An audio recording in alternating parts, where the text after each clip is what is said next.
Ini pun ada longgar. Cara nak buka dia sini ada klip Awak jangan tarik gini memang tak boleh lah. Dia ada lock ni. Tekan belakang ni. Dekat sini dia ada nampak lock ni. Tekan dia lock dekat lubang ni. Lock ni dekat tengah ni dia lock sini. Sebab tu awak tarik dia ketat. Okey, sini kena start kali klip ni kena adjust lah. Bagi dia ketat. Kalau awak rapat sangat susah pula nak masuk. Okey. Masukkan ke sini. Nak ambil apa? Dia jual. Okey, dah fix masuk balik. Lepas tu awak kena perhatikan hos ni kalau ada bocor ke apa semua kena ganti lah. Kena cari lah spare part. Kalau tak ada pasang pun tak guna. Okey, yang ini awak boleh masuk ke sini. Kita nak test. Tadi lah. Macam tadi. On-kan power. Okey, belum lagi. Sekejap. On-kan power tak apa. Boleh. On power.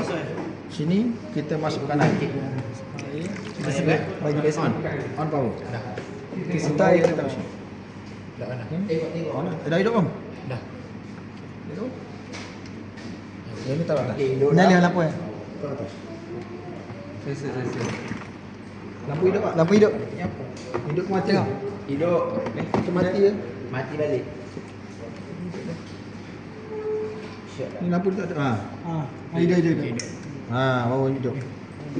Yang ini awak kena Ini masuk sini. siapa pasang terbalik ni? Ada Macam-macam. Okey, ini kena tutup lah lock kat sini.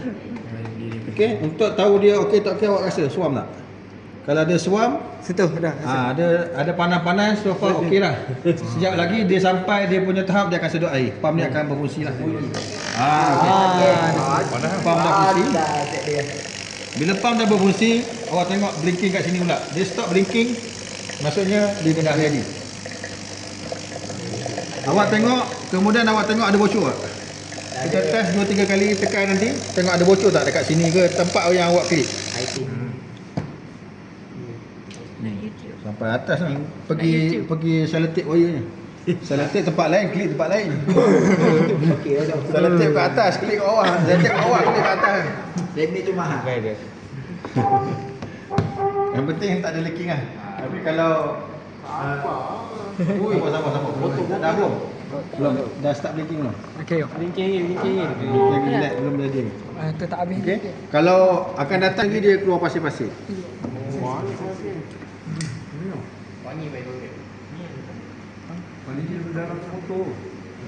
Biar dulu, biar lama. Dia punya dia. Kalau boleh dia punya yang atas tu masuk dalam. Dia punya lock dia tu. Sebab ni kena. Okey. Yang abang dah siap? Ya. Abang ni dah okey. Nanti ambil air. Dah kira air.